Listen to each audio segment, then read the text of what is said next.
¿Quién manda en México? Y porque parece que el crimen sí respeta la cadena de mando. 4 ejecutados en Monterrey, autos incendiados y un lote convertido en zona de guerra. No fue un mal viernes para las ventas, fue un buen día para mandar un mensaje. Y mientras los muertos se apilan en el norte, en Santiago, el operativo Estrella captura a El Meca, con todo y su influencer. ¿Cuál era el contenido? ¿Tips de maquillaje o manual de sicariato en pareja? Pero claro, hay más.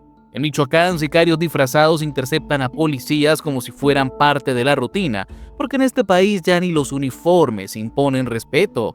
Y en Sinaloa, el ejército responde como sabe, con plomo, fuerza y una captura colectiva. Pero, ¿basta con eso?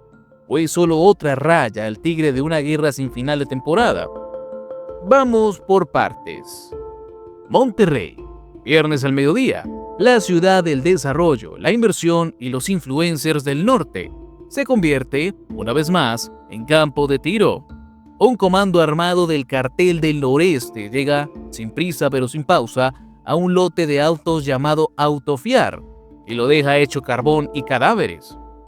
4 muertos, 2 heridos, 6 autos incendiados. ¿La razón?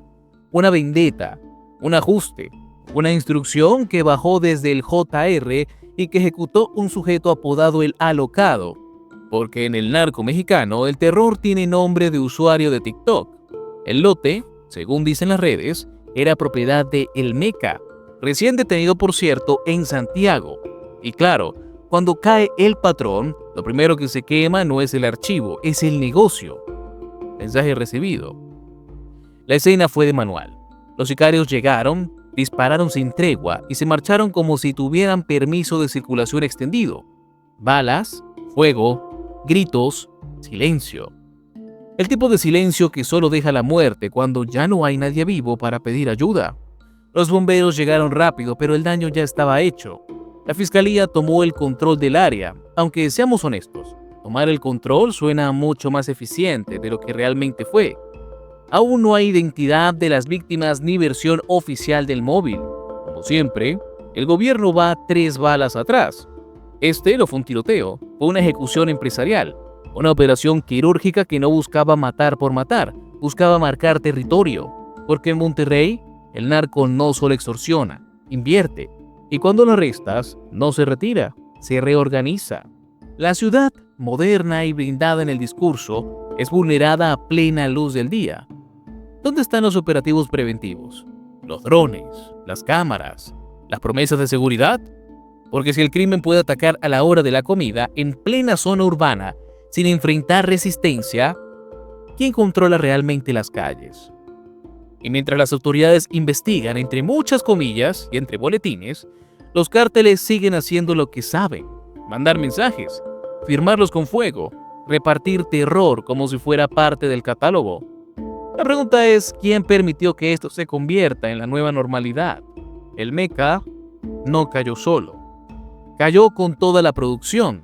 10 sicarios, un influencer, droga, armas y hasta 200,000 en efectivo. Como para pensar que la economía del crimen estaba más organizada que la formal. Fue en Santiago, Nuevo León, en una quinta que parecía más de retiro espiritual que de operaciones criminales. Pero los rezos aquí se hacían con fusiles. El operativo fue de lujo. Sedena, Guardia Nacional, Fiscalía, Fuerza Civil y 0 filtraciones. Sorprendente, tomando en cuenta que los carteles suelen enterarse antes que los jueces. Ahí estaba Cristian El Meca, señalado como generador de violencia y operador de una célula criminal en la zona norte de Monterrey. Y junto a él, Lupita Canela, influencer. ¿De qué?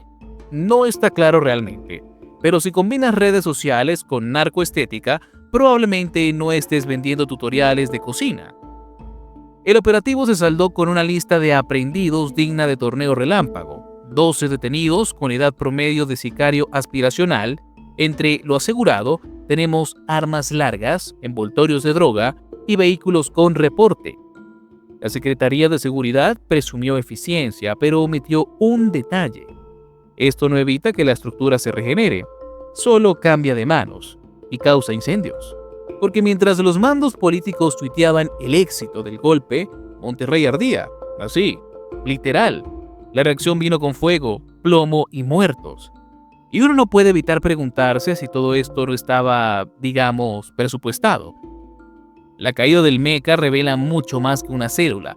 Expone cómo convive el crimen con la estética de Instagram, cómo una influencer puede ser parte de una organización que dispara antes de preguntar, y cómo el Estado celebra como victoria lo que podría ser apenas el principio de una guerra interna. La pregunta que nadie responde: ¿cuántas más Lupitas hay operando entre selfies, sorteos y silencios bastante sospechosos? Ahora nos vamos a Zamora, Michoacán, jueves por la noche. Un patrullaje rutinario, de esos que normalmente terminan con reportes de tráfico, o con algo mucho peor. Esta vez, lamentablemente, fue lo segundo. Sicarios camuflados en la caja de una camioneta de redilas interceptaron a una patrulla y la convirtieron en una trampa mortal. El subdirector operativo David Flores Sánchez y sus dos escoltas, Mario Méndez Silva y Daniel Hernández de los Santos, nunca tuvieron oportunidad. Los sicarios no solo bloquearon su paso, los recibieron con una lluvia de balas que no dejó espacio para maniobras. 2 quedaron dentro de la unidad, el tercero tirado justo frente a ella. 3 bajas, 0 arrestos. Eficiencia criminal, por lo visto. El ataque fue demasiado preciso, casi coreografiado. Los agresores usaron estrellas ponchallantas para asegurar su huida y dejaron abandonada la camioneta que usaron, como quien deja los restos de una escena cuidadosamente planificada. Ni rastro, ni error. La SSP de Michoacán condenó los hechos, emitió comunicados y reafirmó su compromiso con la seguridad. El gobierno de Zamora también publicó sus condolencias y la fiscalía, claro, ya está investigando. Traducido al lenguaje cotidiano, nadie sabe nada, porque están muy indignados. Pero no nos engañemos. Esto no fue un ataque fortuito, fue una ejecución directa a mandos policiales. Un mensaje claro para quien lo entienda. Si pueden hacer esto con un subdirector con escoltas, ¿qué pueden hacerle a un ciudadano común con fe en la autoridad? Zamora sigue siendo uno de los epicentros de la violencia en Michoacán. Aquí, el uniforme no es escudo, es blanco, y el crimen no reacciona, actúa. La pregunta que flota en el aire no es quién disparó, sino quién lo permitió. ¿Hasta qué punto los carteles deciden el calendario de muertes? Ahora nos vamos a las Aguamitas Navolato, una comunidad pesquera donde lo más pescado solía ser la red del día, hasta que el ejército mexicano se topó con una célula armada hasta los dientes. 12 sicarios detenidos, 1 abatido y un arsenal que parece sacado de un desfile de guerra.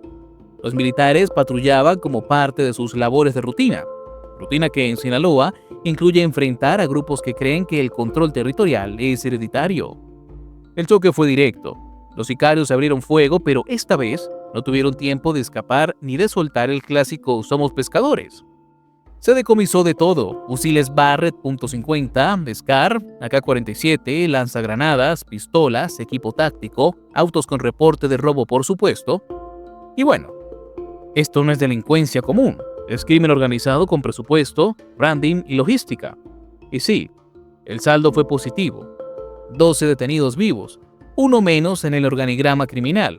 Pero la pregunta es inevitable: ¿cuántos enfrentamientos como este hacen falta para frenar el ciclo? Porque parece que por cada célula capturada, 2 más se activan, con la misma precisión y más rabia.